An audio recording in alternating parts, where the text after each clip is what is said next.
Okay, here we are again. Here we are again. My favorite place It's Saturday. to be. It is Saturday. It is.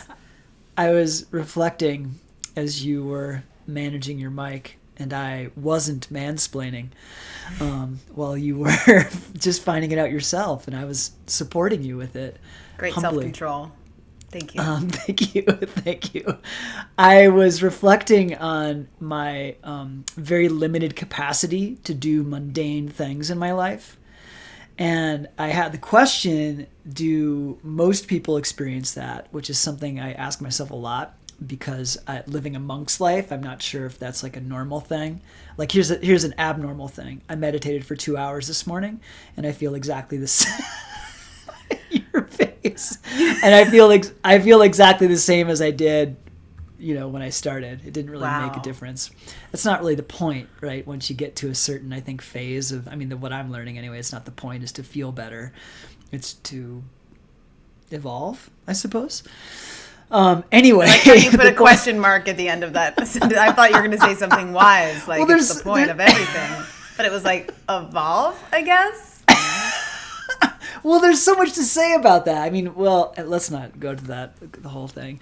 Anyway, the point is that I'm like, do you experience being like I did some chores today, right? I started my snowmobile in the summertime too.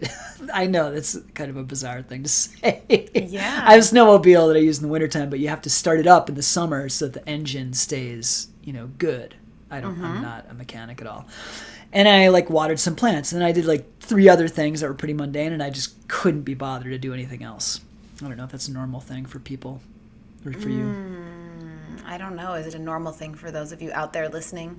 Can you not do mundane things sometimes? You just are like, what's the feeling? You're just like, ugh. You said I can't be bothered, so you're just like, ugh, yeah. I just don't want to do this.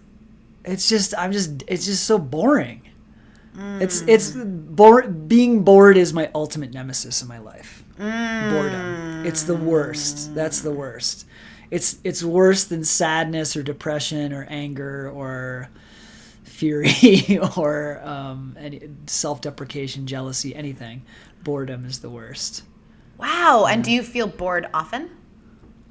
No, because I'm doing things that I don't find boring. So, there's the whole game of change your state. It doesn't matter what you do. It doesn't matter what I do. It's about changing my state, and then the tasks that I'm doing won't occur as boring.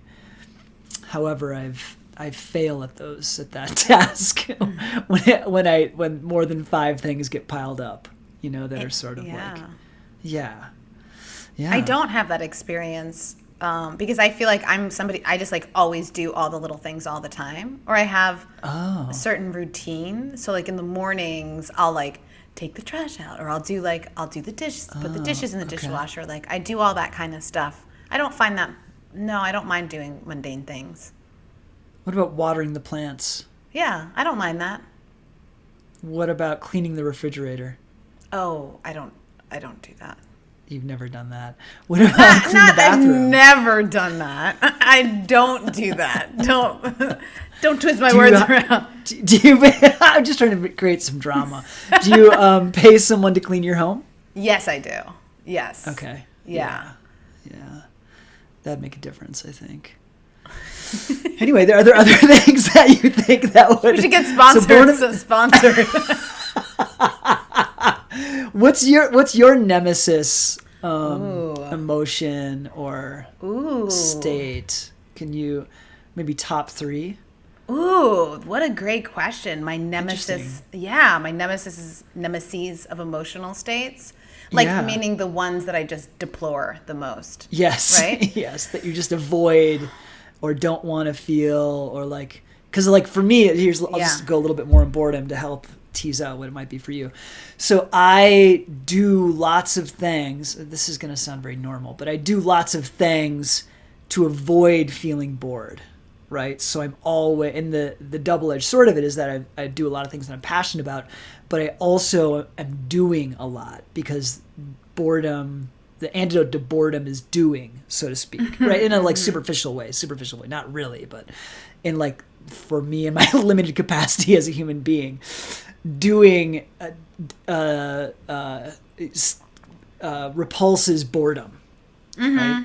So I'm doing a lot, even meditating. Even though I'm sitting there, I'm still doing something. I think my least favorite thing to do, so to speak, is to just like stand there and look outside.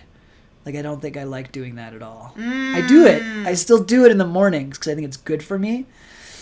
But like sitting on my couch, just like looking out the window, oof, my own little version of hell, I think. You know? Wow. Unless I'm like with someone and we're like hanging out and not even talking, then it's nice. But, you know, I think there's still the weakness in my personality around not being able to be with myself, you know? It's been like that my entire life. Yeah. Wow. Yeah. I hear Last that. thing, and then I just thought of the story. My mom told me that I was the most difficult infant that she'd kind of heard of, or her friends and like talked about, until the moment I could crawl. And then when I could get away and I had a semblance of independence, I was super happy. Wow. Is that interesting? That's interesting. Yeah. As soon as I could move. Yeah. That's very interesting. That makes sense. On brand for you. Yeah, I think for me, it's probably loneliness. Loneliness is the one that I don't want to ever feel. And I don't feel it often because, like you said, I'm always doing things. And I think just looking at the way that I've constructed my life and my personality, like I'm very extroverted. I love talking to people. I'm always like making plans with people. Like that's my whole life because I think I don't want to ever feel lonely. But you spend time alone. Yes. Well, yes. And not feel lonely, right? Because I'm working.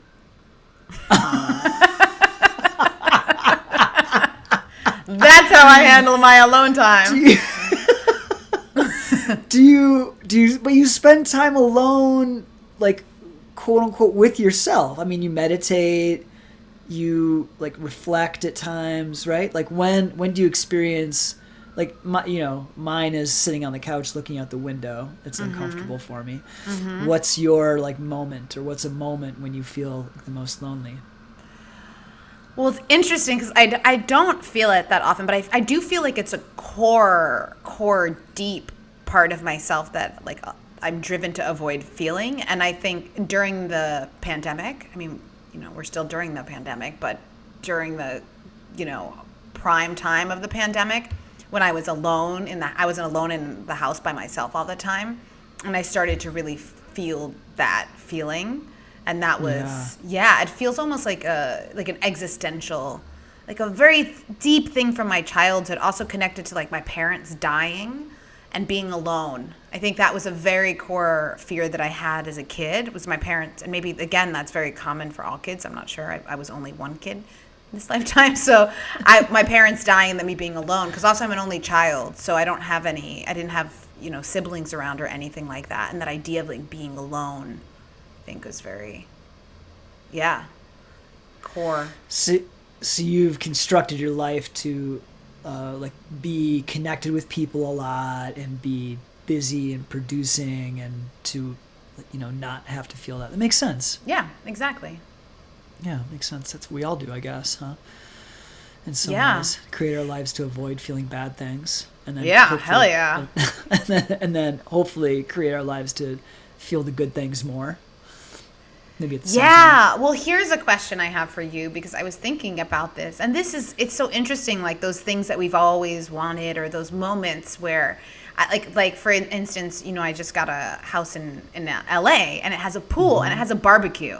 So last weekend we had 2 different days, 2 different families over to like swim in the pool and enjoy the kids. It's great for kids, who are learning to swim, because it's like they have the pool to themselves. And so it was these moments of being with people and feeling like this is great. Like, how could I be happier? Like, here I am at this beautiful home with this beautiful people around who I care about having a great time. But my mind is always going to the next thing, or I feel like it's challenging for me to, in the moment, really feel deeply joyous or grateful or whatever the feeling is, or any of those things in the moment, I do a meditation where it's a gratitude meditation, and I think of moments to be grateful for, and I've been thinking of that moment, and then in the present, putting myself in that moment and really feeling gratitude for it. So I can do it in that way, but when I'm in the moment,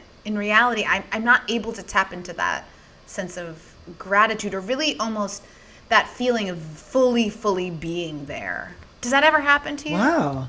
So like when you were there with the family, enjoying being in the moment, it was great, but you felt like you couldn't like get all of the juice from it in that time? Exactly. And when you reflect on it, there's more like juice there for you? Yes. Oh, interesting. Huh. I don't know if that happens for me. Am I broken? Something wrong with me? Is that what that reaction means? We got a broken human over here. Let's get the creator out and do a recall. Start the warranty process. Oh boy, we're going to be on hold for a little while here. That's really interesting. Huh. I'm sure I've experienced, because I've experienced, I think, every aspect of being human that I'm familiar with, or that I know about. Loss, death, glory, whatever, Yeah. all the things. Yeah, the range. Let's think about that. Oh, definitely. Okay, I just had to like click into something. Yeah, I would say that I don't think about the past so much as like those were the best times of my life, or that was the best. They're like glorious moments that I can remember. But something so recent for you, like you're saying, that was just recently, and then you just reflect on it like a week later and how great it was, and it's better now. Interesting. I mean, my first thought is, what stopped you from enjoying it in that moment? And then I think the same for myself.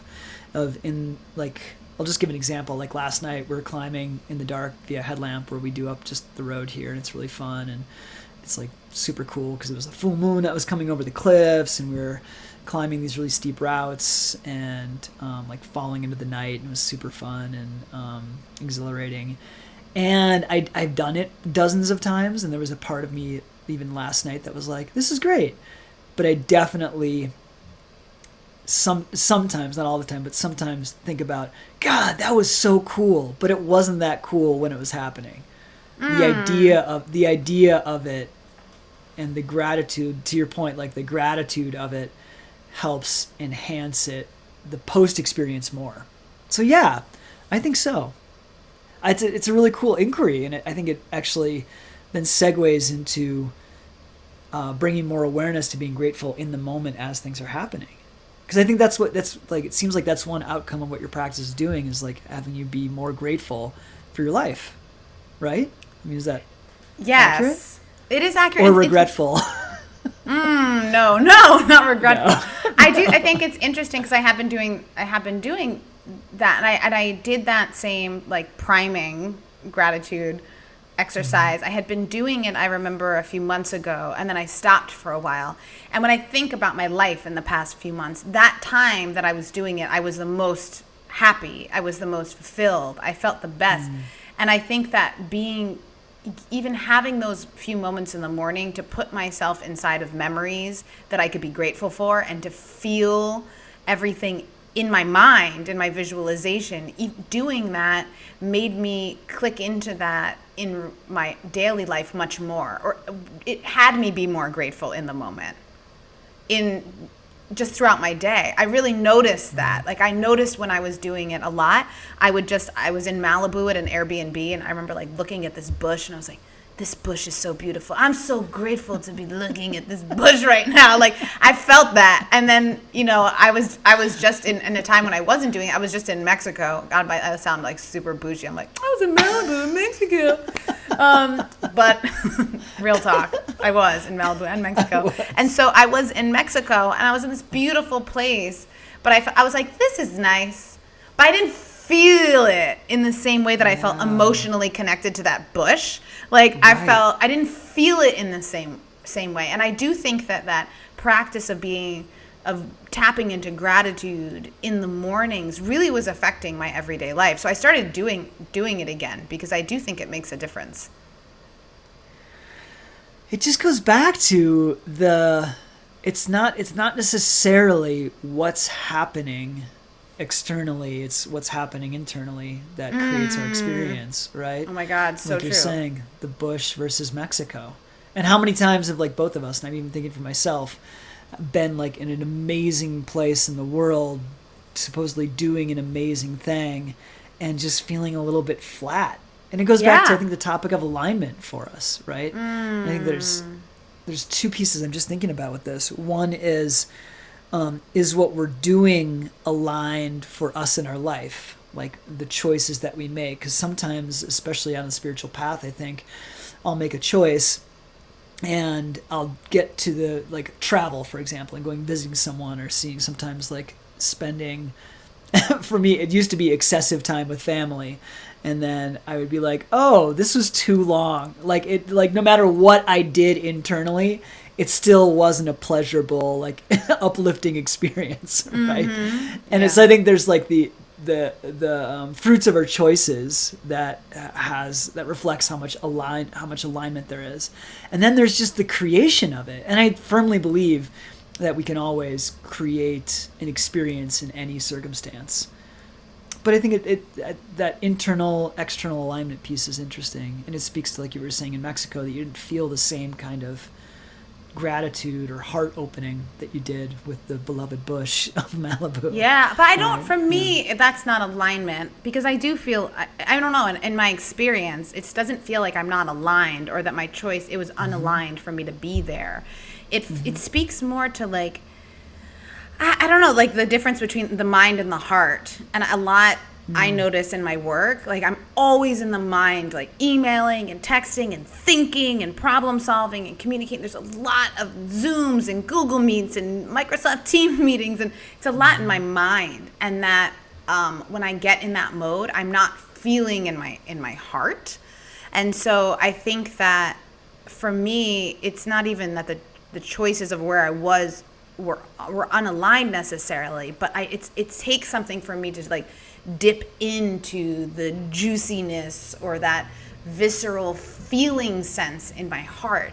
And that, for instance, that practice I was talking about activates that for me. It's like a little pumping mechanism in the morning, where maybe it just, like, pumps my heart, or pumps my gratitude, pumps those endorphins around my body, where, like, the emotion of those energies that we're talking about to get to move, so that throughout my day, having a little feeling of gratitude, I can really feel it in my body. I feel it in a different way.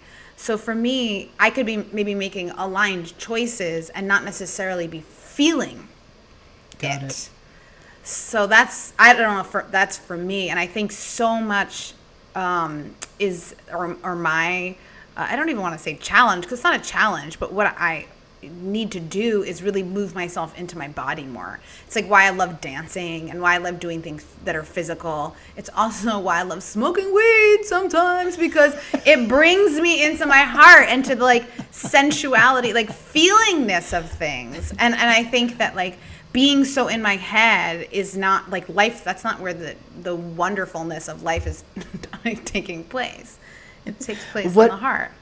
So what was happening in Mexico such that you couldn't experience it in the same way as in Malibu? Was it just like a practice that you weren't doing, or, like, what had you have a different experience in Mexico than Malibu? I think so. I think it was that, you know, that priming exercise that I do with the gratitude. Like, I was doing it on the regular when I was in Malibu.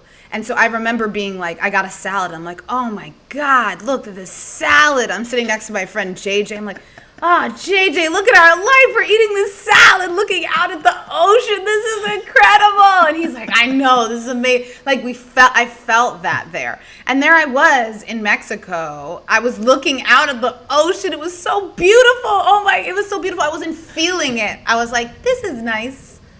Or like a kind of, like, antsiness inside of myself for something else, or like an insatiability or something. I don't know how to explain it. And I do think it was that practice, because I was meditating, Yeah. I always meditate. I'm on day like 515 of meditating every single day. So it's not just meditating. Because like you said, you meditated today for 2 hours.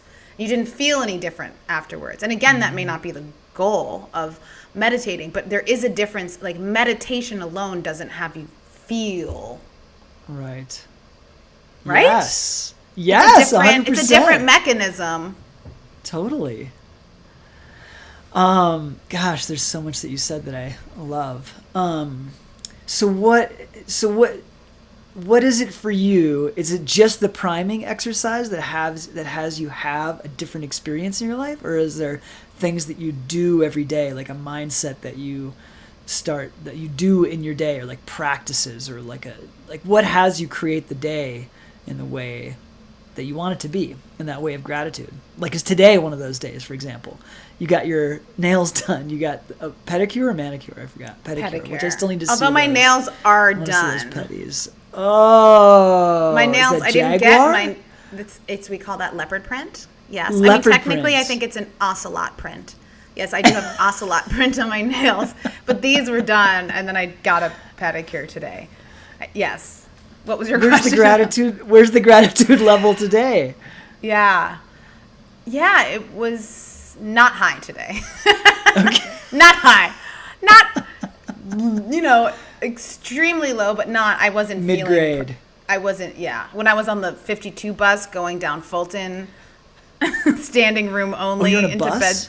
I was on a bus today, yeah. I wasn't feeling grateful. I wasn't feeling ungrateful.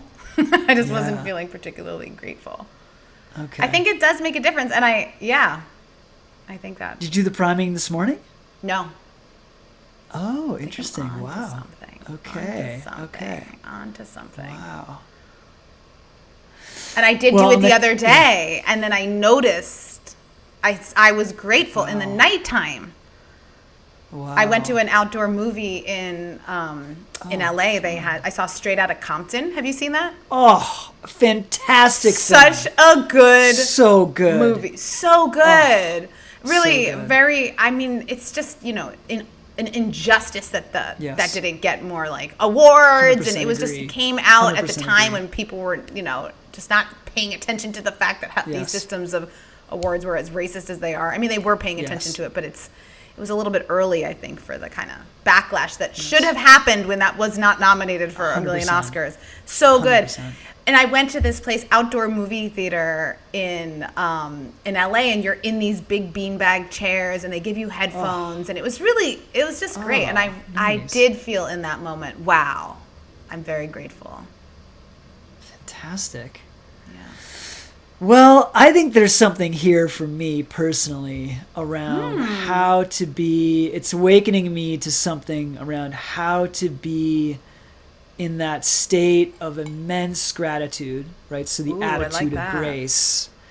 I think that's what we call gratitude, the attitude of grace, and how to be open to that more, which will help me kind of pierce the mundane nemesis of boredom that I have. I think that's actually the antidote, is gratitude, is being grateful for moments. Like, I'm just looking out these beautiful windows in my apartment, and the leaves of this tree are moving subtly, and it's a beautiful sunny day like it is every day in Colorado, and the clouds are moving fast, and I'm talking to you, and all of this really awakens something in me.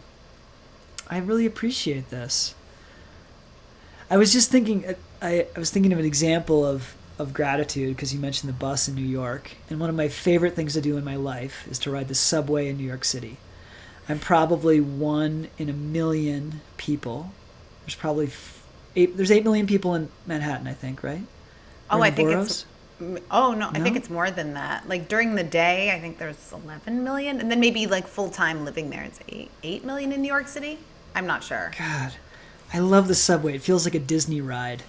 And I look when I'm on Disney ride from hell. I also haven't entered a car or know like the whole thing. Like, my sister used to live in New York, and she was telling me this. She's like, never go in a car where there's nobody in there. And I was like, why? There's no one in there, right? Oh, there's no one in there for a reason. Exactly. There's like a dookie or a whatever, right? Yes. So that hasn't happened to me. And even when I've had kind of unpleasant experiences, like a person who is severely mentally ill, who looks totally normal, this was an amazing experience. There was this person sitting next to another person, seemingly normal looking people, well groomed, going to work or whatever. And this person dropped, I think it was a woman dropped like something of hers on the ground, and this guy leaned over and picked it up and handed it to her, and she just snapped on him and was like, "What the f- is wrong with you? How do you touch other people's things? Why would you ever do that?" And like everyone was like, "Uh-oh." Like it was like, this person, if I was less sensitive, I would say that we were on the crazy train, right? But they were mentally ill clearly, and they had something going on. And I loved it. I was like, oh, and I was like trying not to stare, and I was like almost taking photos because I thought it was so amusing to me. It was like a ride. So anyway, the point is that I always feel so happy and grateful when I'm riding the subway in New York because it's so different from anything that I ever do in my normal life. And I often am riding the subway and I'm like, this is amazing. And I look at everyone else and they're so sad or distracted. Wow, you're really, that's a contribution that you're bringing to the city of New York with your Shakti, that you're sitting on the subway underground with like a little Care Bear with your heart lit up with gratitude while everyone else is just like, get me out of this nightmare. Exactly. It's really a contribution. Thank you. On behalf of New York City, Mayor Bill de Blasio. He's not mayor for long anymore, actually. He's not. Mayor Eric Adams. Yes, Eric. I'd like to thank you for your contribution to our city. Thank you. Yeah. Thank you. I appreciate that. Yeah. So maybe that's what I need to do when I'm not feeling grateful is imagine that I'm riding the subway in New York and when I'm on my porch or on my couch looking at the window at trees. That is deep. That is deep. That is the total opposite. See, I was walking home from getting the pedicure just now, and I was thinking I almost took a photo for you of my corner because my corner has a smell of hot Brooklyn Urine?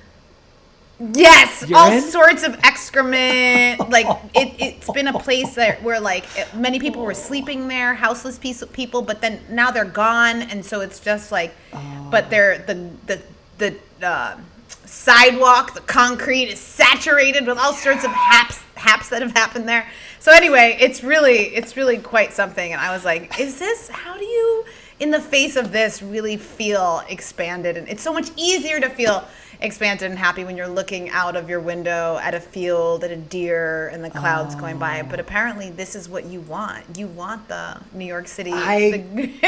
Well, this didn't me start on my deer thing. I get annoyed by deer. I know, right? Like I mean, my whole deer crossing. I didn't mean to kick this off. I'm sorry. I shouldn't have said the D word. I do know how you feel about deer. Oh, don't get me started on deer. Let me just talk to you about deer crossing the road here in Durango. Oh my God. Man. Yeah, I get frustrated easily by deer crossing the road. And not so much by the deer, but by the people who stop their cars and take photos and videos of the deer, which I should honestly, I've been much better at having compassion and understanding of them, for taking those photos and videos of deer. They're gleeful and excited and thrilled and delighted, totally. Which is why they're taking photos. It's fascinating because I feel the same way. I would have felt the same way walking past your corner in Brooklyn and being like, wow, this is amazing. This is really something. Life. And even though it was unpleasant, I really like things that are like really like, I don't know, out of like unusual to me. I can have such an appreciation for things that are unusual if they're super unpleasant.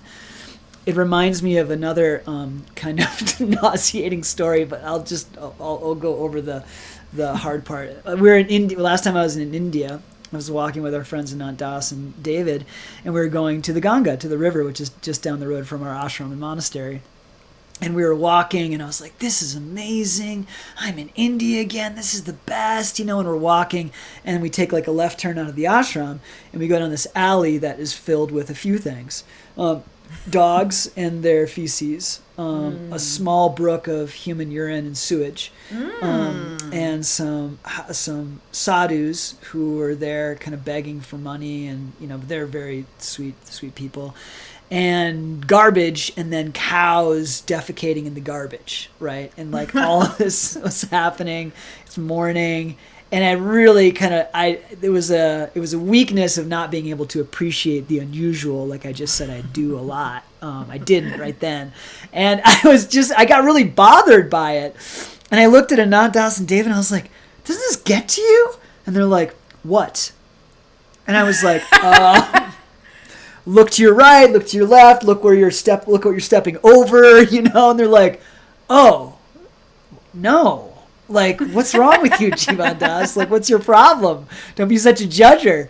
And it was great. It was a great teaching, and now I can reflect on it. And now, to your point, like your practice, I can think about the dog's feces and the cow's feces and the garbage and the human sewage. Exactly. And I feel grateful. Oh.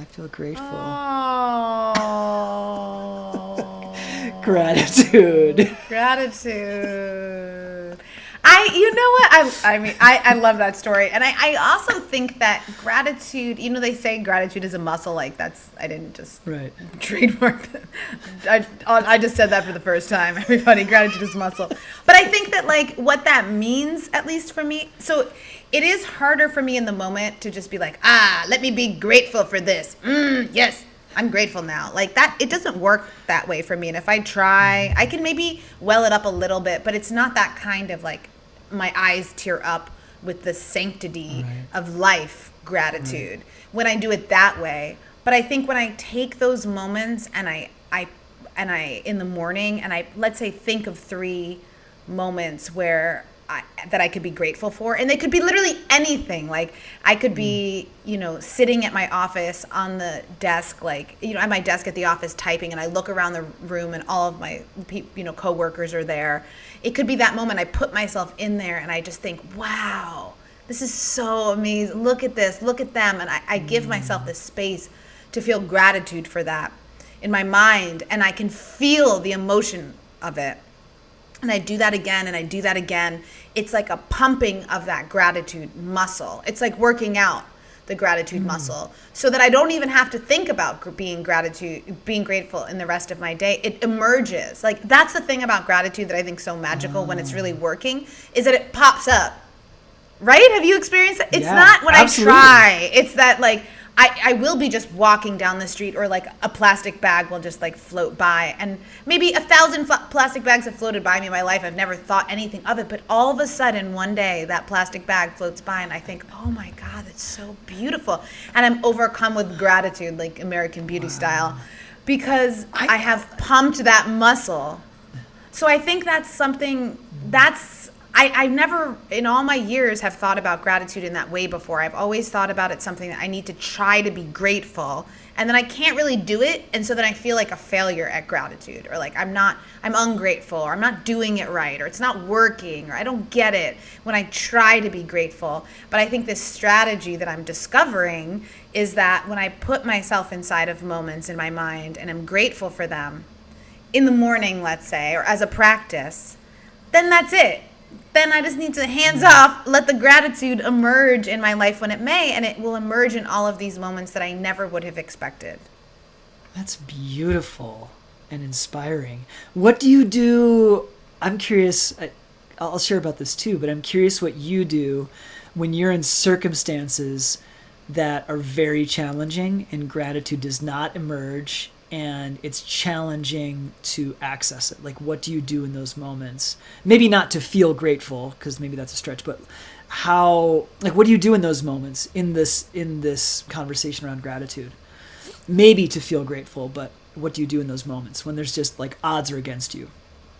Oh, I don't know. I don't have a good answer for that. Do you? What do you do? I feel like you have an answer. I'm not sure. It's a great question. Yeah. What do you do? Let me think about the last time that I was in. Oh, yeah, this was I didn't have to look very far. Last week was kind of a challenging week because I work with adolescent boys in the wilderness, as you know. And I had 3 different boys really, really not like me. And I'm not very unpleasant in my work. I like to laugh. I like to give kids the benefit of the doubt. I like to see the world from their perspective. I definitely challenge them, but I love what I do and I love them. So, and I enjoy myself and I want them to enjoy themselves too. However, there are still some boys who really hate on this guy. Mm-hmm. And there was a moment where this young man was just like, I don't like you. And I was like, okay, that's cool. What is it that you don't like about me? I was kind of looking for like what the angle was in all of this, you know? And he was like, just you. And I was like, okay, that's cool. What is it about me that you don't like? And he's like, everything about you, the way you talk.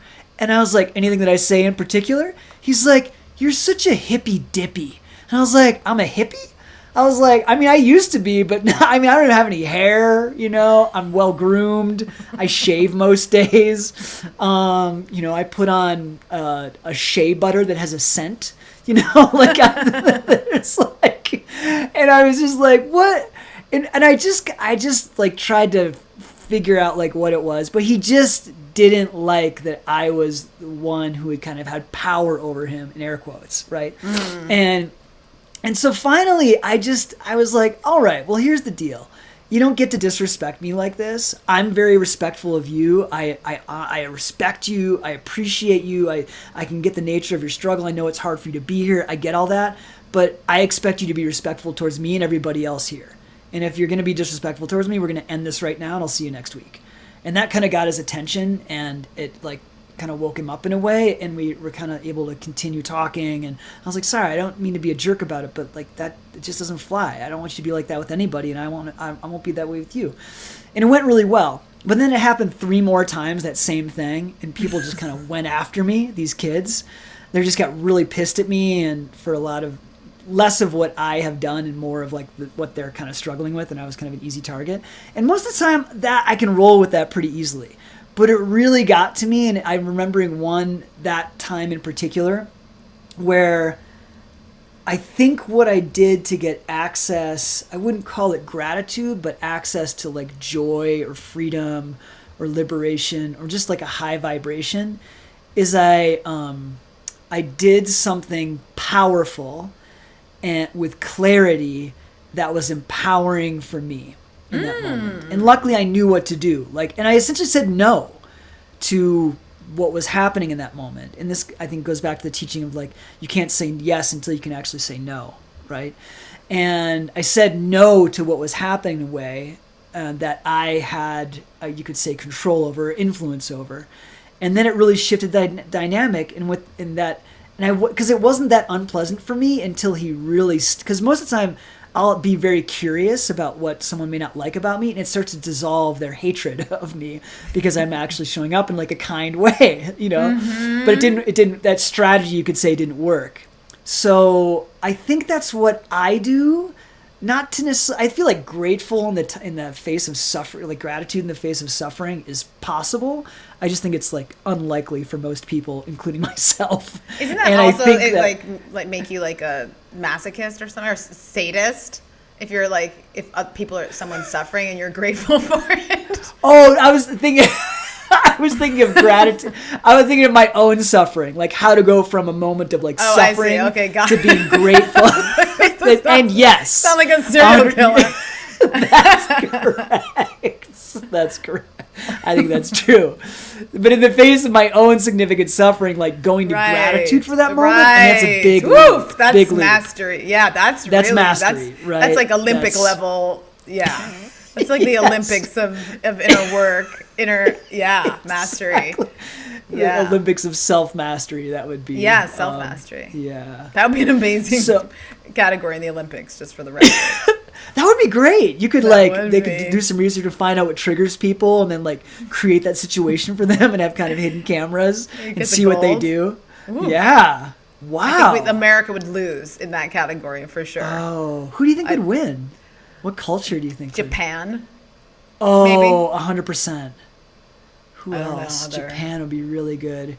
India, I feel like, wouldn't be bothered. I don't think they'd necessarily be grateful. Right. I think they would just be so not bothered. Just be like, okay. Yeah. What? I mean, that works That's too. fine. That works too. Yeah. Japan would be grateful. I bet they would be very grateful in most circumstances. And also, like, thank the person that was triggering them. Right. That's probably what they would do. Yeah, definitely. Yeah. Wow. Sorry, I didn't mean to go out. You were about to say something. I interrupted with the Olympic analogy. I prefer the Olympic analogy. Okay. Anyway, I think I was just going back to how I just feel what I do in the face of suffering to shift it is I find out what I can be. I'm just realizing this now, kind of reverse engineering it, but I realize that I find out what I can, not control, what aspect of what's happening I am empowered with, and then take action in that awareness of what I can be, what I can choose to do, what I can be empowered with, what I can do in that moment. And there are certainly circumstances where I'm not, like, in that circumstance I was kind of had the power, you could say. I was kind of in charge of that dynamic within my role. But in roles where I'm not, like, in charge of a dynamic, like, say in a customer service experience where I'm not, like, don't have the power, I think for me, it's like, it just goes back to the muscle piece around for me for about 20 years, I've been practicing, like, personal development and on a spiritual path. And so being able to shift from being frustrated and wanting to control and wanting a situation to go a certain way to going to surrendering and then looking at how I can empower myself in this moment. And that usually means kind of laughing at it, looking at how ridiculous it is, looking at how ridiculous I'm being, laughing at myself, or just relaxing, just like fucking chilling out. Mm-hmm, I feel like it's a great coping skill. It's just like, chill. It's fine. It's fine. Yeah. Yeah. It lands differently when you say that to yourself than when someone says that to you, because I feel like someone telling me to chill is like creates the opposite feeling of chillness inside of me. Why do you think that is? Yeah, why is it? It's so true. Someone's like, calm down. You're like, that does not evoke calmness at all. That instantly becomes the last thing you would ever do in that moment, ironically, right? Yes, exactly. It's funny. Yeah, why is that? I mean, yeah, I guess just when you're activated. It's different because if you're in a massage parlor or something, they're like, just relax. You're like, okay. Or I'm like, okay. But if I'm in an argument with someone and they say, just relax, then I get even more upset. Like, yeah. Right. That's just the nature of things. It is. Yeah, it's yeah. Yeah. Did you figure out what you do in those moments? Like how you act, maybe not how you access gratitude, but how you access shifting in the face of circumstances not being the way that you would want them to be? Yes. Definitely. And there's like two kind of things came to mind. One, the first one is often leaning in, which is the opposite instinct that I would have. So often if there's some sort of conflict or I feel like I'm not getting along with somebody or something's not going right, my instinct would be to isolate and avoid. But I find that actually leaning in is what often will clear that up. Like that's something for sure. I mean, even like at the office yesterday, so with my team, we recently had somebody who was core to the team left, and last Friday was her last day, and I wasn't around. And so I was feeling like the team was, I don't know, not totally coalesced, and I wasn't there, and I didn't really want to deal with it or address it, even though I knew I should. I just really didn't want to just deal with it. And then somebody suggested that we go have a happy hour last night. And I was like, oh, great. I was supposed to have a dinner with a client, and it got canceled. So we went out and had drinks, and it was so needed and so good because everyone got to release. And there's one person on my team who I never really quite connected with. And it's interesting because I didn't really hire her directly. I empowered the producers that work with me to hire her. And then I've always felt a little bit of like a non-coherence with her. And I'm like, is she the right fit? Like, I don't know. I always feel a little bit off with her. And then I'm like, maybe I made a mistake by doing that. But last night I connected with her and we talked, and I was like, wow, she's actually really cool and very like curious about the world, and she expressed the way that she sees me, and then I connected with her differently. And it really was, to me, I knew that I should have that conversation with her. I should have some connection with her. I had been saying in my mind, oh, I need to have a one-on-one with her, but I kept avoiding it because I just didn't really want to. But then when it happened, leaning into that relationship, leaning in with her one-on-one and talking, I found that it released everything that was there for me in terms of my dynamic and my judgment of her, and that I was wrong.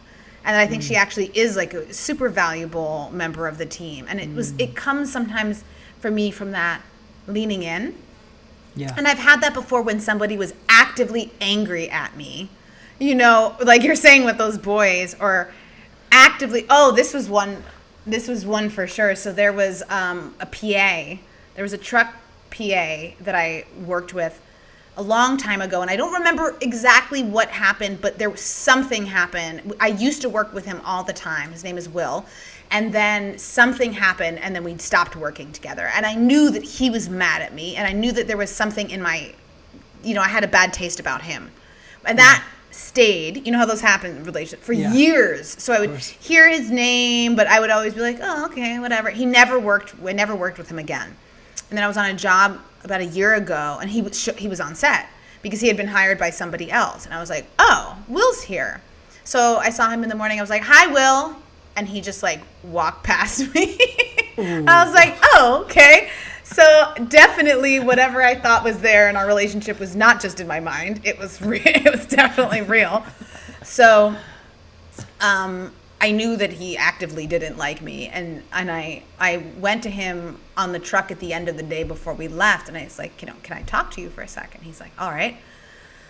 So I was like, hey, Will, I just want to apologize to you because I know that when we worked together in the past that I,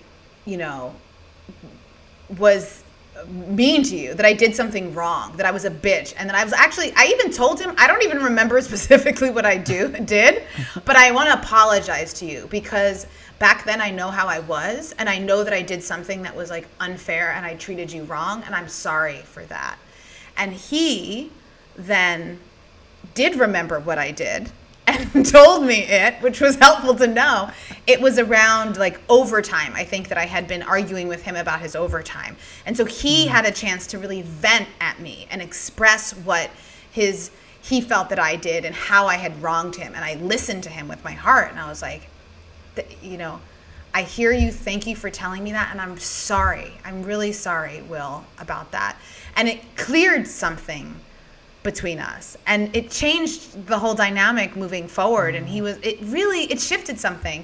And I think that for me is an example of another one of those times when leaning in is everything in me is screaming, don't do it, but it actually is what gives me liberation in that moment. Wow. Fantastic. Great stories, great examples. So good. Yeah. Leaning in. Gratitude. Yes. The New York subway. My happy place.